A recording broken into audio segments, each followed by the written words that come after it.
কালো গেঞ্জি গায়ে পুলিশের সামনে বুক টান করে দাঁড়ায় আবু সাইদ।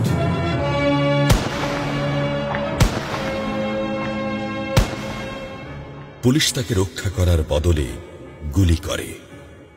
ঠাস ঠুস কয়েকটা গুলির মধ্যে একটা গুলি লাগে তার কোমরে। খানিকটা ভাঁজ হয়ে যায় শরীর। সম্ভবত সে বুঝতে পারে নাই। ঘাড় ঘুরিয়ে কোমর দেখার চেষ্টা করে একবার, তারপর আবার আগের মতো আবার দুই হাত প্রসারিত করে সিনা টান করে দাঁড়ায়। ডান হাতে ছোট্ট একটা লাঠি। বিশ্ববিদ্যালয়ের প্রধান ফটকের পাশে বেশ কয়েকজন পুলিশ, হাতে রাইফেল, রাইফেলের তাজা গুলি, আবারও গুলির শব্দ।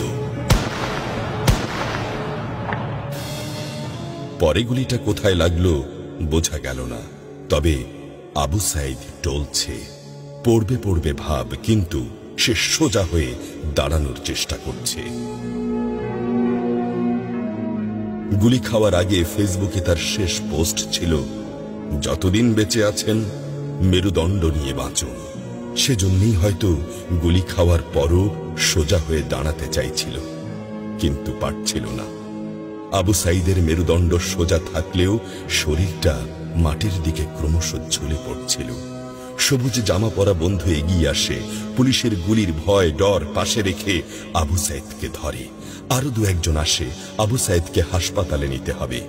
আবু সাইদ হাঁটতে পারছে না, শরীর ছেড়ে দিচ্ছে। 4-5 জন হাত পা ধরে শূন্যে তোলে। আবু সাইদ ঝুলছে আর রক্ত পড়ছে টপ টপ টপ। যে আবু সাইদ কিছুক্ষণ আগেও বুক চিতিয়ে দাঁড়িয়ে কোটা সংস্কার আন্দোলনে নেতৃত্ব দিচ্ছিল, সে এখন শূন্যে ঝুলছে, যেভাবে ঝুলছে মেধাবীদের ভাগ্য। রাত 10টার আগেই বাড়িতে যাওয়ার কথা ছিল আবু সাইদের। মা অপেক্ষা করছে, বোন অপেক্ষা করছে। তখনও তারা জানে না আবু সাইদের মৃত্যু সার্টিফিকেট লিখছে কর্তব্যরত ডাক্তার। নাম আবু সাইদ, পিতা মকবুল, ঠিকানা বাবনপুর, পীরগঞ্জ, রংপুর। বয়স 25। মৃত্যু কারণ আগমনের সময় মৃত্যু।